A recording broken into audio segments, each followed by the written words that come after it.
Volume 10 ہے، volume 9 ہے، volume 8 ہے، اس طرح وہ اچھے خاصے پلندے ہوتے ہیں، اس میں ایویڈنس کوئی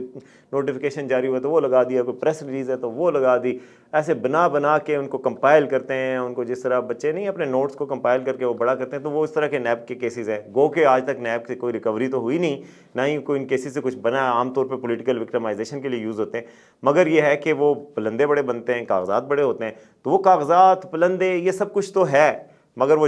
جوش جذبہ اور جنون نہیں ہے۔ مجھے اس لیے نہیں لگتا کہ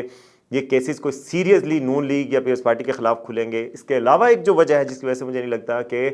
نیب امینڈمنٹ کے حوالے سے ابھی اپیل ہونی ہے سپریم کورٹ میں۔ اب اگر سپریم کورٹ میں اپیل ہوتی ہے اور جسٹس فائز عیسیٰ اس فیصلے کے خلاف فیصلہ دیتے ہیں، ظاہر ہے اب عدالت بدل گئی ہے، جذبات ماحول سب بدل چکا ہے، تو اگر جسٹس فائز عیسیٰ اب جسٹس عمر عطا بندیال کا یہ فیصلہ جو کہ بہت کنٹروورشل تھا، اس میں بہت سارے لوگوں نے اس پہ کہا تھا کہ یہ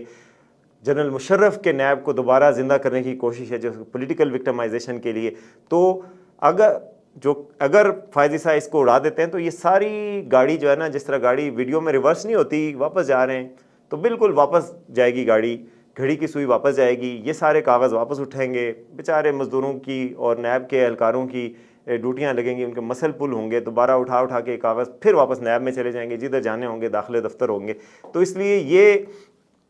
مجھے نہیں لگتا کہ اس کا کوئی بہت بڑا فیوچر ہے۔ ظاہر ہے وقت کا کوئی پتہ نہیں ہوتا، جذبات کبھی بھی بدل سکتے ہیں، لیکن ابھی تک کوئی ایسی حالات نہیں ہیں کہ اتنی سنجیدہ نوعیت کے یہ ہوں۔ ایک وجہ یہ ہو سکتی ہے کہ سپریم کورٹ سے یہ اپیل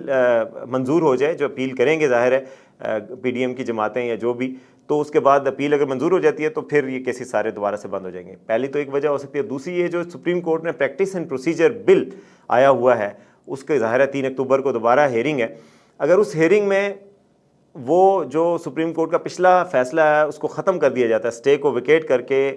وہ جو پریکٹس اینڈ پروسیجر بل ہے اس کو واپس بحال کر دیا جاتا ہے، تو بھی پھر یہ ہوگا کہ کیا جو اس دوران فیصلے کیے گئے جس میں نیب امینڈمنٹ کا یہ والا فیصلہ بھی ہے، ان کا ایک سوال اٹھے گا، اور اگر وہ بھی اس سوال کا بھی جواب ججز اور فل کورٹ یہ دیتی ہے کہ جی جو فیصلے ہوئے تھے وہ سارے کالعدم ہیں، سپریم کورٹ کے جو پرانے فیصلے ہیں وہ سارے ختم ہیں، اس صورت میں پھر یہ ہوگا کہ یہ نیب کے کیسز بھی آٹومیٹک ختم ہو جائیں گے، کیونکہ امینڈمنٹ دوبارہ بحال ہو جائیں گی۔ تو یہ بات ہے۔ دوسرا میں آپ کو بتایا تھا کہ اسحاق ڈار کے حوالے سے میں آپ کو بتاؤں کہ اسحاق ڈار کے حوالے سے نیب کا ریفرنس جو ہے وہ نیب کو واپس نہیں بھیجا گیا تھا، وہ احتساب عدالت میں ہی موجود تھا، مگر اب وہ اس کو کھولنے کے لیے دوبارہ سے درخواست دینی پڑے گی نیب کو۔ میرے ذرائع کے مطابق نیب ایسی درخواست دینے جا رہی ہے، اور اس درخواست میں ظاہر ہے اسحاق ڈار کے خلاف ایسٹ بیونڈ مین کا کیس ہے، ان کے خلاف 1-2 گواہان کا بھی ہے۔ میرے ذرائع کے مطابق جو ان کے گواہان کے حوالے سے کیس ہیں وہ تو اتنا مضبوط نہیں، لیکن جو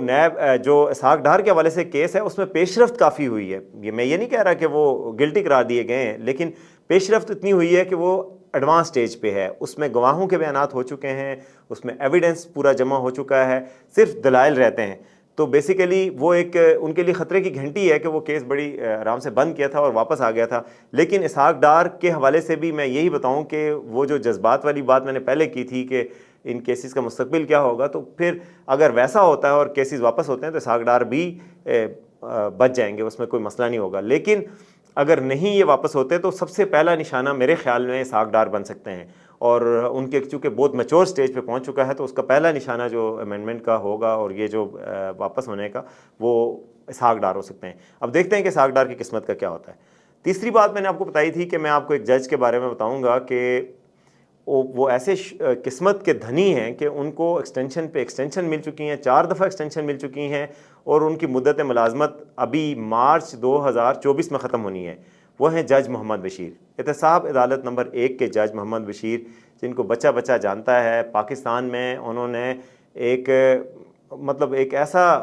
وہ کام کیا ہے کہ جس کی وجہ سے ہر کوئی ان کو جانتا ہے۔ 6 وزرائے اعظم ان کی عدالت میں پیش ہو چکے ہیں، وزیر اعظم نواز شریف، وزیر اعظم یوسف رضا گیلانی، وزیر اعظم راجہ پرویز اشرف، وزیر اعظم عمران خان، وزیر اعظم شاہد خاقان عباسی، اور ایک اور وزیر اعظم بھی ہیں۔ تو 6 وزرائے اعظم جناب ان کی عدالت میں تھر تھر کانپتے ہوئے پہنچے ہیں، اور دیکھیں کہ ایک دوسرے کے مخالف وزرائے اعظم بھی تھے، لیکن وہ سارے اس عدالت میں سبھی ایک ہوئے، ہم ہوئے، تم ہوئے کہ میر ہوئے، سب اسی زلف کے اسیر ہوئے۔ تو ان کے پاس سارے آئے ہیں۔ جج صاحب کی یہ یونیک ایک اچیومنٹ ہے۔ گو کہ ان کے حوالے سے یہ تو کہا جاتا ہے کہ ان کے فیصلے جسٹس ثاقب نثار کو بڑے پسند آئے تھے، جو فارمر سپریم کورٹ کے جج ہیں، اور پتہ نہیں کچھ لوگوں کا تو یہ کہنا ہے کہ فیصلے آتے بھی ادھر سے ہی تھے، پتہ نہیں کہاں کہاں سے آتے ہیں فیصلے۔ بہرحال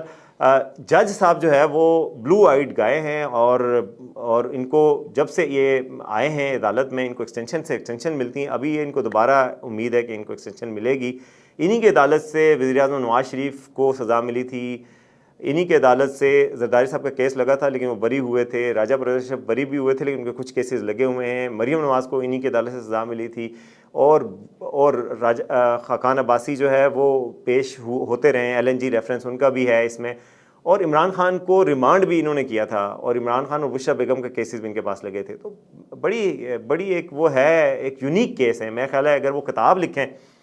اور سچ لکھیں تو پتہ نہیں تہلکہ مچ جائے گا پاکستان میں، کہ ان کی جو کیریئر کے حوالے سے کہ انہوں نے کیا کیا دیکھا اور وقت نے ان کو کیا کیا دکھایا۔ اب دیکھنا ہوگا کہ وہ آگے ہمیں کیا کیا دکھاتے ہیں۔ دوبارہ سے رونقیں تو بحال ہوئی ہیں صاحب عدالت کی، کیا جج